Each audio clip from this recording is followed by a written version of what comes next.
दुख में सुमिरन सब करे और सुख में करे न कोई, और जो सुख में सुमिरन करे तो दुख काहे होए। आप जाते हैं ये सोच के कि 5 मिनट में लौटेंगे ससुरा, 2 घंटा में लौटते हैं। जिंदगी में जिस चीज का आपने संकल्प लिया है पहले वो काम निपटाइए। आप एक स्टूडेंट है, आपके लिए दुनिया का सबसे पहला काम है कि आप पढ़ाई कीजिए, लेकिन जब तक आपके हाथ में रहेगा वो कोयला ना आपको ही जलाएगा। कि चाय बेच के नरेंद्र मोदी प्रधानमंत्री बने, अखबार बेच के अब्दुल कलाम राष्ट्रपति बन गए थे, कि जिस हिसाब से कांग्रेस का पतन चल रहा है हमको इतिहास में पढ़ाना पड़ेगा। त्योहार और गरीबी अगर खत्म हो जाएगी ना तो लोग बहुत जल्दी भगवान को भूल जाएंगे। तो पहला क्या हो गया? सम्यक दृष्टि। सम्यक दृष्टि का मतलब आपकी दृष्टि में मतलब ये चीजें रहनी चाहिए कि कौन सा चीज मेरे लिए सही है और कौन सा चीज मेरे लिए गलत है। इवन आपका दिमाग कहता है बहुत सारी चीजों में कि भाई जो तू ये कर रहा है ना ये गलत है, लेकिन एक ऐसा चीज भी है जो आपके बॉडी में जो इंसिस्ट करता है अरे छोड़ो ना। जैसे सबसे सिंपल एग्जांपल करते हैं, आपका जब पढ़ाई का मन करता है तो आप कहते हैं थोड़ा सा यूट्यूब देख लेते हैं क्या क्या अपडेट है। आप जाते हैं ये सोच के कि 5 मिनट में लौटेंगे ससुरा, 2 घंटा में लौटते हैं वहां से। और आपको विश्वास ना होना तो एक बार YouTube खोलिए, उसके बाद से जब YouTube बंद करिए ना तो वहीं पे एक नीचे लाइब्रेरी में हिस्ट्री रहता है, YouTube की हिस्ट्री, उसमें देखिएगा कम से कम 20 गो वीडियो देख के हटे होंगे। हटे होंगे कि नहीं? तो आपकी दृष्टि होनी चाहिए कि हमारे लिए क्या सही है और क्या नहीं है, हमारे लिए क्या सही है क्या नहीं है, ये हमारी दृष्टि होनी चाहिए। सम्यक ये संकल्प होना चाहिए। सम्यक संकल्प का मतलब हमारे अंदर ये दृढ़ संकल्प होना चाहिए कि हम आए किस लिए हैं। आप पटना किस लिए आए? पढ़ने के लिए। सीरियस नहीं पढ़ेंगे तो आप अष्टांगिक मार्ग पे नहीं चल रहे हैं। तो पहला काम इन्होंने क्या, इस अष्टांगिक मार्ग से क्या समझ लेता है? सम्यक संकल्प का मतलब यह होता है कि जिंदगी में जिस चीज का आपने संकल्प लिया है पहले वो काम निपटाइए, उसके बाद आपके लिए दुनिया का कुछ भी है। आप एक स्टूडेंट है, आपके लिए दुनिया का सबसे पहला काम है कि आप पढ़ाई कीजिए, जो आज के लिए जितना पढ़ना चाहिए उतना पढ़िए, उसके बाद आपको जो करना है आप अगर करेंगे तो आप सक्सेस हो जाएंगे, नहीं तो कुछ नहीं। हम एक शिक्षक है, हमारा सबसे फर्स्ट प्रायोरिटी क्या है? क्लास लेना है। आज अगर अभी कोई ऑफिस में कोई कुछ चला या कोई हमको मिलने दिया जाएगा हमसे? नहीं, वो पहले ही बोल देगा ऑफिस में नो एंट्री, कुछ नहीं हो सकते। सम्यक संकल्प है कि भैया हमको पढ़ाना है। अब आप खुद सोचिए कि अगर पढ़ाते में हम चल जाएंगे, कौन आए हैं, बैठिए चाचा बैठिए, ऐसे चाचा गई। संकल्प मेरा क्या है? पढ़ाने का।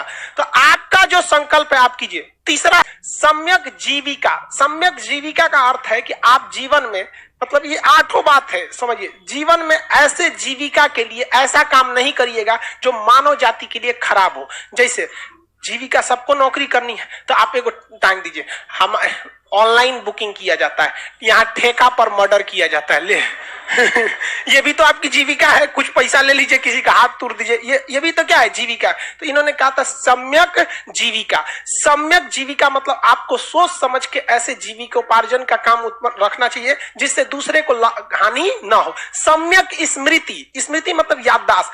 आप कोई काम कीजिए ना तो इतना एकाग्रचित होके कीजिए, इतना ध्यान लगा के कहिए कि डायरेक्ट आपकी मेमोरी में याद हो जाए। अब ये बिजनेसमैन के लिए ये होना चाहिए कि हमारा ग्राहक किस चीज के लिए लौटा है, किसको कितना उधार दिए हैं। टीचर को ही ध्यान रहना चाहिए कि कब कौन सा बैच शुरू होने वाला है अक्सर हम लोग को कंफ्यूजन हो जाते हैं कौन बैच शुरू होने वाला है। स्टूडेंट को लेके ज्यादा जरूरी है। क्यों? क्योंकि भैया उसका क्या पढ़ाए हैं क्या नहीं पढ़ाए इसका पूरी तरह से उसको रिवीजन रहना चाहिए। तो ये कि जिस तरह आप किसी को गर्म कोयला हाथ में लेकर और इंतजार कर रहे हैं कि किसी के ऊपर हम इसे चला कर मारेंगे, तो इस बात की संभावना है कि आप उस गर्म कोयला से उसको चला के मारेंगे, उसे लग भी जाएगा, लेकिन जब तक आपके हाथ में रहेगा वो कोयला ना आपको ही जलाएगा, आपको जलाएगा।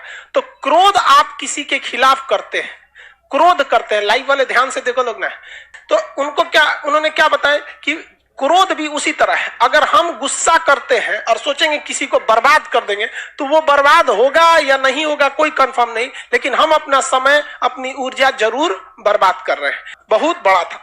और अगर कोई व्यक्ति ये सोचता है कि वो बहुत तुच्छ प्राणी है, बहुत छोटा है, तो उसे ये भी देखना चाहिए कि चाय बेच के नरेंद्र मोदी प्रधानमंत्री बने, अखबार बेच के अब्दुल कलाम राष्ट्रपति बन गए थे, कॉलेज में घुस के पढ़ने नहीं दिया भीमराव अंबेडकर को, उन्होंने संविधान के रचयिता हो। तो डोनाल्ड ट्रंप थे, एक समय बड़ी कूद रहे थे, ये करो वो करो, आज कुत्ता ना पूछ रहा है उनको, है कि नहीं?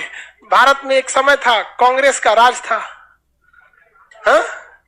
अब कुछ दिन में कांग्रेस को ऐसा ना हो कि जिस हिसाब से कांग्रेस का पतन चल रहा है हमको इतिहास में पढ़ाना पड़ेगा। कोई ठीक है जिस हिसाब से चल रहा है, कभी कभी ऐसा मतलब दिखता है। तो दुनिया में कोई भी चीज क्या है, क्षणिक है। हम लोग तो त्योहार नहीं रहता तो धर्म भूल गया रहता आदमी। त्योहार और गरीबी अगर खत्म हो जाएगी ना तो लोग बहुत जल्दी भगवान को भूल जाएंगे। गरीबी, समस्या, त्योहार, ये सब क्या है, रिमाइंड कराते हैं भगवान को कि हम हैं, आई एम हियर। समझ गया? नहीं तो भगवान से बहुत लोग घमंडी हो जाएंगे। कौन याद करेगा भगवान को? कोई याद करता है जल्दी? नहीं याद करता। बोला भी जाता है ना, सुख में दुख में सुमिरन सब करे, सुख में करे ना कोई, जो सुख में सुमिरन करे तो दुख काहे होय। लेकिन दुख का आना भी जरूरी है, दुख का आना भी जरूरी है। वो हम लोग को एक मजबूती देता है।